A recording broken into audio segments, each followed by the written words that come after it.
Here we have the new 2025 Nissan Murano. This one comes in the SV trim level, front wheel drive model, Everest white pearl paint, and then we have graphite leather interior. Powertrain consists of a 2-liter turbocharged 4-cylinder engine, and that's mated to a 9-speed automatic transmission, 241 horsepower, 260 pound-feet of torque. To the front end here, you do get our LED headlamps along with our LED daytime running lights.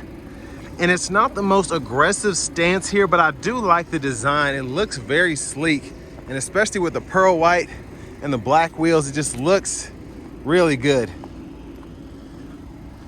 Now down here to the wheels, these are gonna be 20-inch alloy. Passive keyless entry on the front.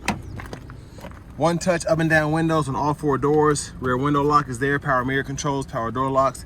We do get blind spot monitors in those side mirrors. And then steering assist with Pro Pilot, lift gate, hood release, and then we have our auto hold and then our electronic parking brake there. Manual tilt telescoping steering wheel, there's the release. And then here's the power driver's seat with 2-way power lumbar support. But a huge thanks to John Roberts Nissan here in Manchester, Tennessee for allowing me to review this Murano today. I'll leave a link below in the description. But if you're looking to find the best price on one of these closer to home, click that second link down below. It takes just a minute to fill out your information, and I'll make sure the local dealers are fighting to get you the best price on this or whatever new vehicle you might be interested in. But space back here is actually very impressive. The hairs on my kneecaps are barely touching the back of the seat here, but very impressive in terms of space. Seat back pocket on this side, rear AC vents down here, 2 USB-C ports, and there's a look at the front from back here. And then bottle holders and a little storage in the middle seat. And then soft touch lights in the back here. Now for the child locks, lock, unlock there. Fuel filler. And then to the back end, full LED tail lamps. And I like how they did the design on the back. The backs look really good to me.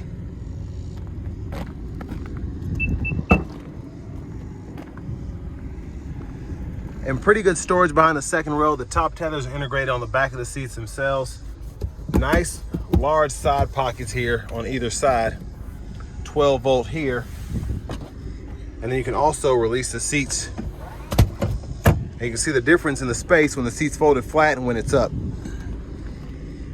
And then we have the tire inflator kit down in there.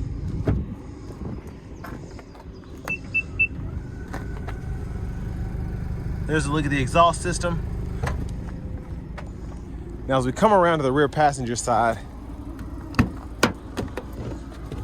if you want to put this back into place, this requires a little bit of grunt towards the end. But you can also hold the seat flat by pulling that up as well. And then your lower latch anchors are hidden behind these covers. Your rear side airbags right there.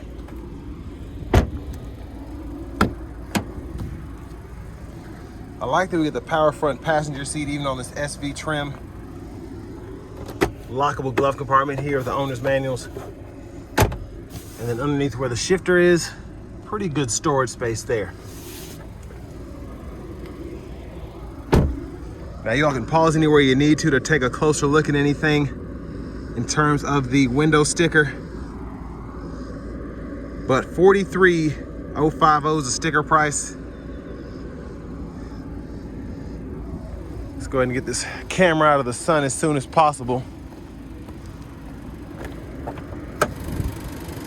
But there's that 2-liter variable compression turbocharged 4-cylinder.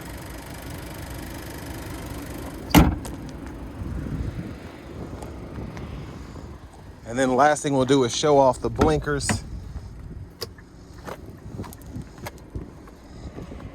So LED on the back.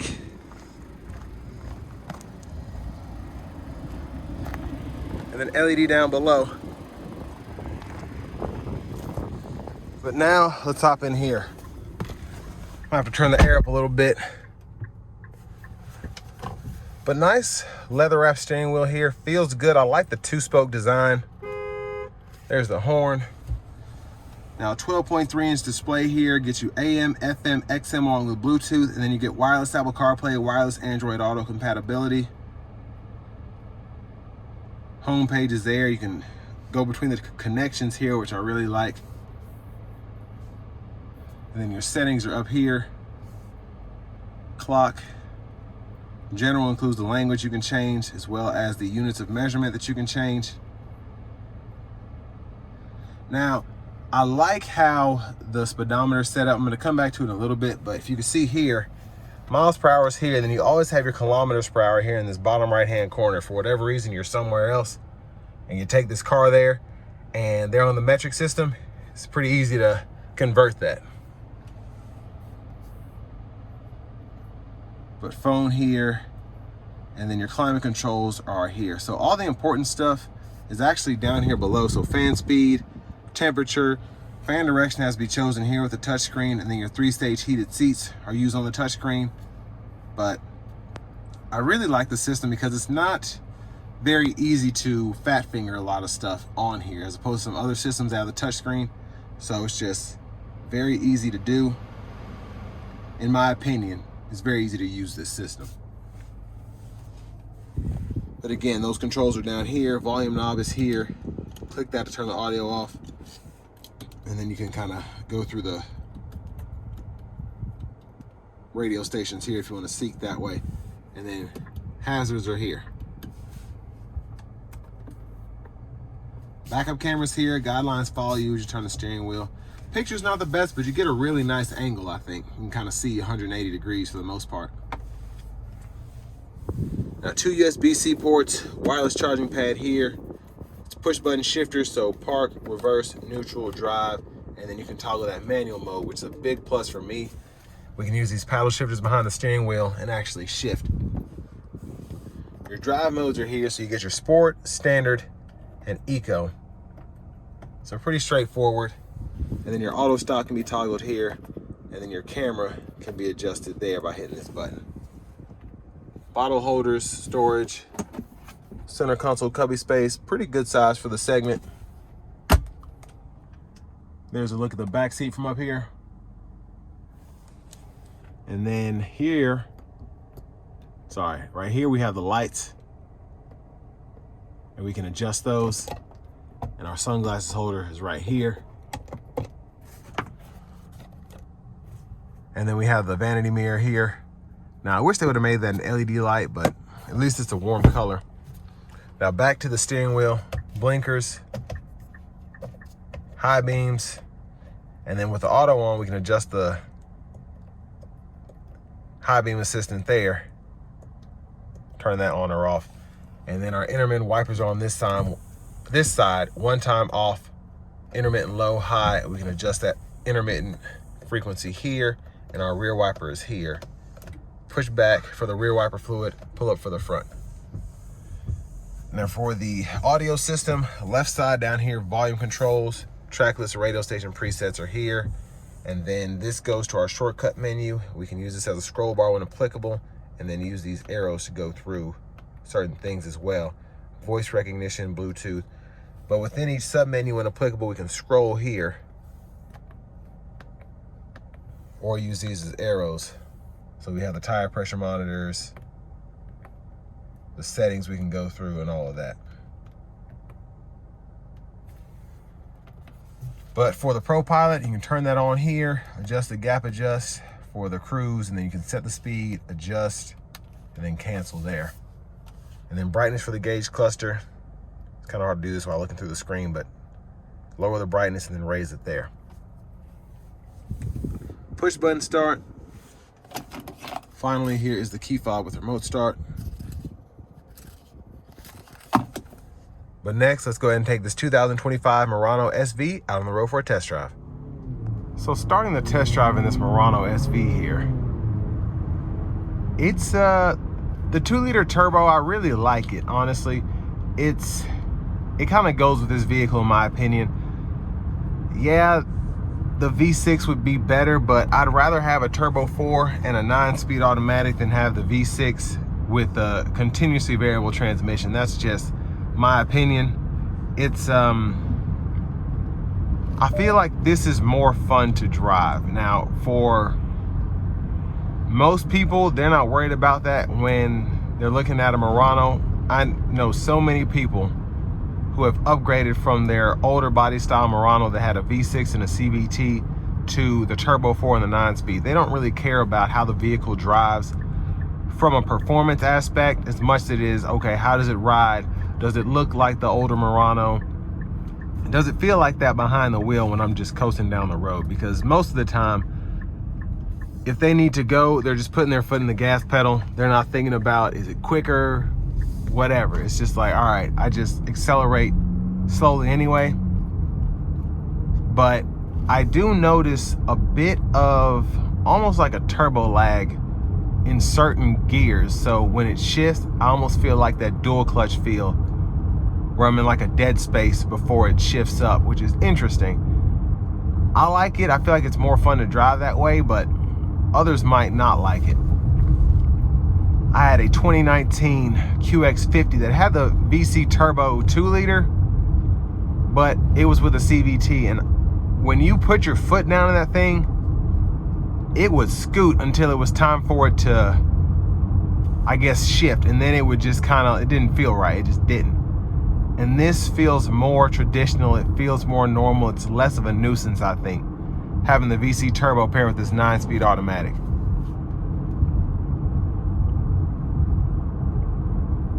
But from the perspective of the driver, I mean, the visibility is good. Have a little bit of a hump coming from the dash there, but for the most part, the hood slants down.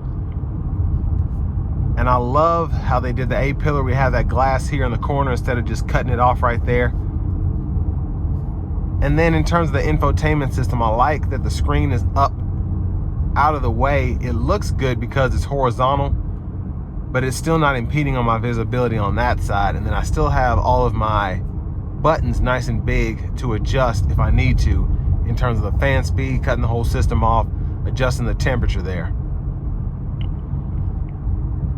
And this probably gets fingerprints easily. I see it already, but I like how they put that piano black and then you see Murano there in between the AC controls and then the volume knob there. But the overall controls in here, they feel wonky, and not in a bad way. It's just something that we're not used to seeing. This really reminds me, and they might have taken a page out of Lincoln's playbook, but how Lincoln likes to do that push button shifter on the Navigator, Aviator, and all that. We have that down here. And then even the GMC Terrain had that for a while. I like having this. It's just, you kind of have to look down until you get used to it. Like, I can feel it, kind of like Braille almost, like park, reverse, neutral, drive, but then you don't want to accidentally hit the auto stop off or the drive mode or anything like that. But the good thing is it's nothing that's catastrophic. So if you were to hit this button, wouldn't really do you too much harm, as opposed to like some vehicles will have the volume knob here and then the shifter here, and you don't want to have to accidentally do one or the other in the wrong situation. But for the most part, I think they did a really good job in terms of making this right for their customers, which is a lot. I don't want to say mostly, but a lot of those customers are people going from older Muranos to newer Muranos. So they still want that Murano feel. They just want it to feel a bit more modern.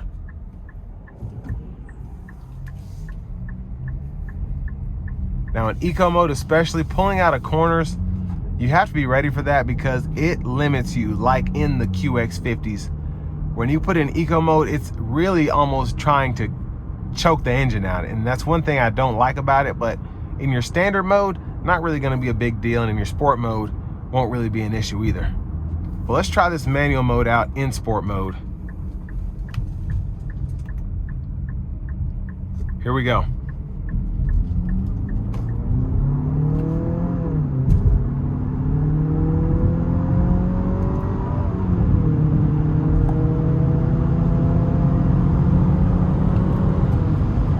So, I mean, it's quick. But I like the feel there, just using the shifters and all that. It really is borderline fun.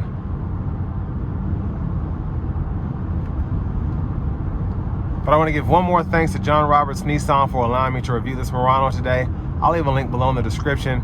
If you're looking to find the best price on one of these closer to home, click that second link down below. It takes just a minute to fill out your information, and I'll make sure the local dealers are fighting to get you the best price on this or whatever new vehicle you might be interested in. But in terms of what you get for the package, I think the SV is probably the way to go. I really like the leatherette here.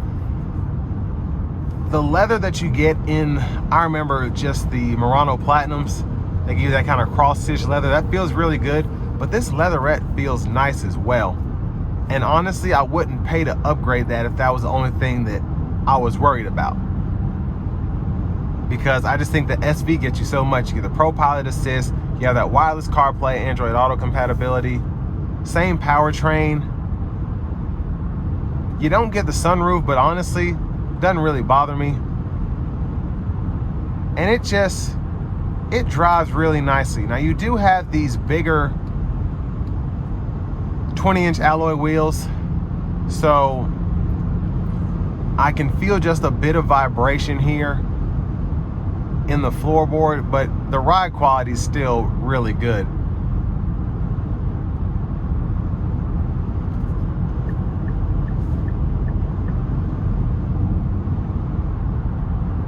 And in terms of the overall sound here, wind noise is coming through a little bit. Road noise, just a tad. But nothing that would really bother the average person, I don't think. Just something that I'm looking for doing this review. But I like getting the blind spot monitors, the Pro Pilot Assist system. And I think for the money, the SV, again, kind of keeps you right around that under 45 grand mark, and it still gets you everything and then some in terms of the features that are available. But with all that being said, this will bring me to the end of my review of this 2025 Nissan Murano SV.